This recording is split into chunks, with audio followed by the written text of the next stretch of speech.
নমস্কার বন্ধুরা, অঞ্জনা অল.in.One কিচেনে আপনাদের সবাইকে স্বাগত জানাই। তো আজকে আমি আপনাদের কাছে আরও একটি ইউনিক রেসিপি নিয়ে চলে এসেছি। তো আজকের ইউনিক রেসিপিটা হলো দই পটল।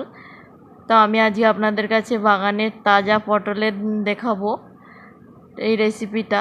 তো দেখতেই পাচ্ছেন বন্ধুরা, পটল কিভাবে গাছের মধ্যে হয়ে আছে। তো দেখতেই পাচ্ছেন বন্ধুরা, এই দেখুন, এই পটলটি হলো ভাড়ার উপরে।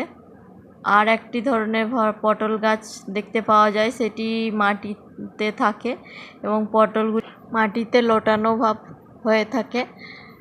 তো আজকে আমি এই পটলগুলিকে তুলে আপনাদের কাছে রেসিপি তো দেখাতেই চলেছি। তো পটলগুলিকে প্রথমে আমি তুলে নিচ্ছি একটি একটি করে।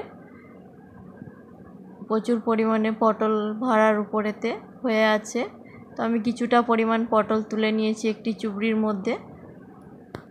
তো বন্ধুরা, দেখতেই পাচ্ছেন পটলগুলি কত সুন্দর, একদম ফ্রেশ তাজা। তো এই পটলগুলিকে এবার আমি আপনাদের কাছে ঝুড়ির মধ্যে তো দেখিয়ে দিলাম। তো এই পটলগুলিকে এবার আমি কেটে নেব ছুরি কিংবা বটির দ্বারায়। আমি বটিতে কাটছি। তো পটলগুলিকে কেটে নিয়েছি এবং অল্প পরিমাণে লবণ, হলুদ মিশিয়ে নিয়েছি পটলগুলিকে কেটে। তো দেখতেই পাচ্ছেন বন্ধুরা, আমি কীরকমভাবে কেটেছি।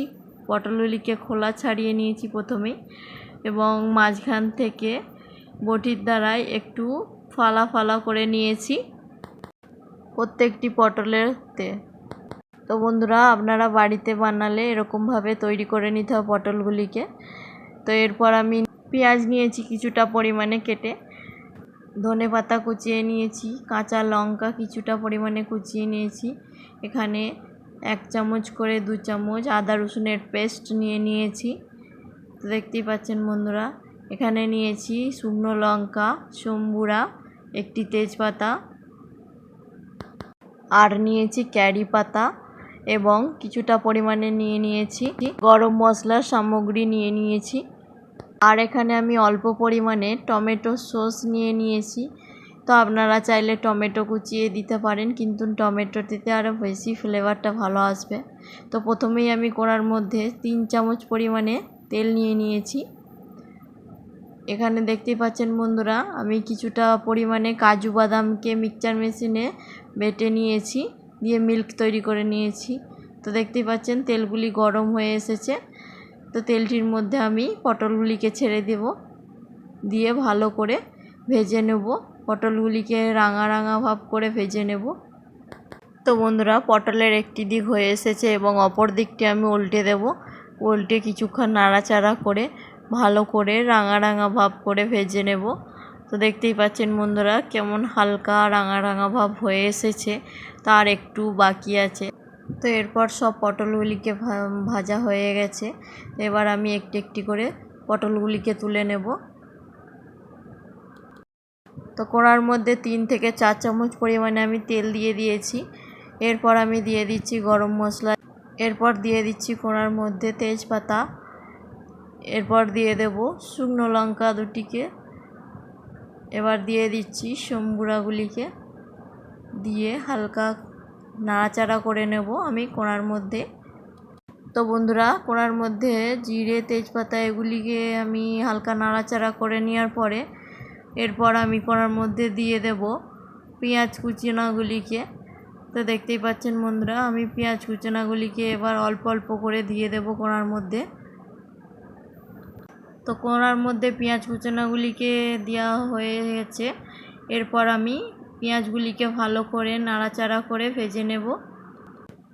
তো বন্ধুরা, পেঁয়াজগুলিকে কিছুক্ষণ ধরে নাড়াচাড়া করে নেওয়ার পরে পেঁয়াজগুলি ভালো করে ভেজে নেওয়া হয়ে গেছে। তো এরপর আমি এই কড়ার পেঁয়াজ ভাজাগুলির মধ্যে কিছুটা পরিমাণে আদা রসুনের পেস্ট দিয়ে দেব, 1 চামচ পরিমাণে।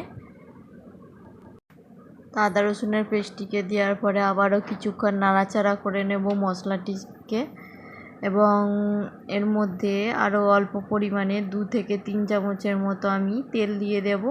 তো এরপর মশলাটি ঠিকঠাকভাবে তৈরি হয়ে এসেছে। এরপর আমি দিয়ে দেব হলুদ পাউডার 2 চামচ পরিমাণে।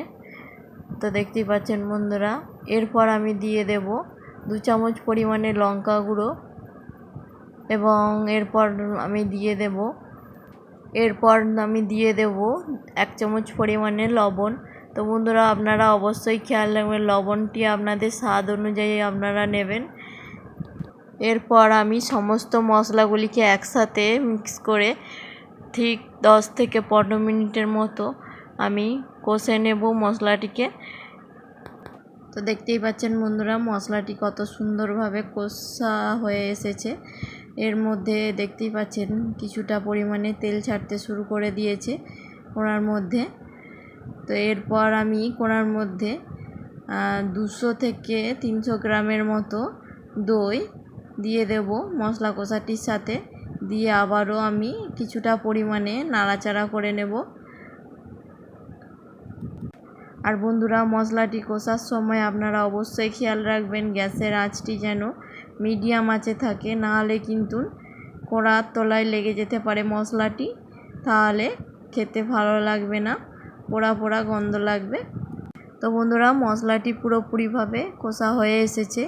এরপর আমি মশলা কষাটির সাথে কাজু পেস্ট দিয়ে দেব, দিয়ে ভালো করে খুন্তির দ্বারা মিশিয়ে নেব। ঠিক 3 থেকে 4 মিনিটের মতো আমি ভালো করে মশলাটিকে আবারও মিশিয়ে নেব। তো বন্ধুরা 3 থেকে 4 মিনিট হয়ে গেছে। এবার আমি এর মধ্যে পটলগুলিকে দিয়ে দেব ভেজে রাখা। তো পটলগুলিকে দেওয়ার পরে আবারও 2 থেকে 3 মিনিট আমি পটলগুলির সাথে মশলাগুলিকে কষতে থাকবো। তো কিছুক্ষণ কষে নেওয়ার পরে এরপর আমি একদম সামান্য পরিমাণে জল দেব। তো দেখতেই পাচ্ছেন বন্ধুরা আমি দই পটলের রেসিপিটার মধ্যে জল দিয়ে দিয়েছি। তো অল্প পরিমাণে ফুটতে শুরু করে দিয়েছে।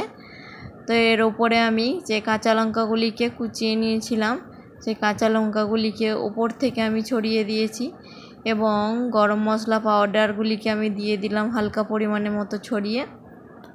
গরম মশলার পরিমাণটি দিয়েছি আমি 1 চামচের মতো।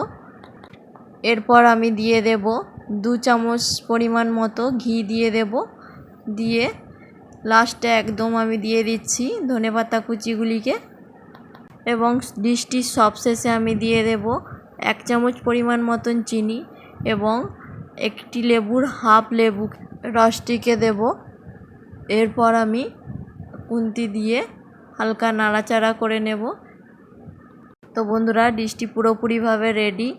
তো দেখতেই পাচ্ছেন, আপনারা চাইলে রুটি কিংবা ভাতের সঙ্গে খেতে পারেন। তো বন্ধুরা ভিডিওটি ভালো লাগলে চ্যানেলটিকে অবশ্যই আপনারা সাবস্ক্রাইব করবেন, এবং ফেসবুক পেজটিকে আপনারা অবশ্যই ফলো করবেন এরকম ধরনের ইউনিক ভিডিও পাওয়ার জন্যে। এই ভিডিওটি এই পর্যন্ত, দেখা হচ্ছে আবার পরে একটি ভিডিও নিয়ে।